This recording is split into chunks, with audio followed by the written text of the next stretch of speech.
श्री स्वामी समर्थ सर्वांना. आजच्या व्लॉगमध्ये थोडं खास आहे, चला सांगते. आमच्या सोसायटीमध्ये मॅजिशियन आला होता. 5 स्कूलला जात असताना त्यांनी मॅजिक करून दाखवलं. मग पार्थला पाठवल्यानंतर आम्ही ताईकडे गेलो. आज अहोंना खायची होती पावभाजी, तर चला बनवूया. मी बटाटे, वाटाणे, फ्लावर, टोमॅटो आधी शिजवून घेतले होते. मग त्यांना मॅश करून घेतले. कढईत थोडं बटर आणि तेल घातलं. तेल तापल्यावर त्यात आलं लसूण पेस्ट घातली.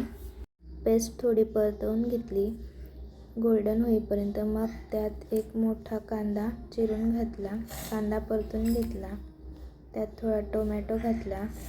तोही थोडा परतून घेतला. नंतर हळद, लाल तिखट घालून परतून घ्यायचे. नंतर पावभाजी मसाला टाकून घ्यायचा. नंतर मसाला थोडा एकत्रित करून तेलात होऊ द्यायचा. मसाला चांगला भाजून घेतल्यानंतर त्यात मीठ घालून ते थोडंसं पाणी सुटेपर्यंत होऊ द्यायचं. मग त्यात सर्व शिजवलेल्या भाज्या घालून पूर्ण भाजी परतून घ्यायची. सर्व मिक्स करून घ्यायचे. थोडं पाणी घालायचं आपल्या सोयीनुसार आणि भाजी उकळू द्यायची. ही भाजी रेडी आहे आपली. तर आजचा ब्लॉग कसा वाटला नक्की कळवा. बाय.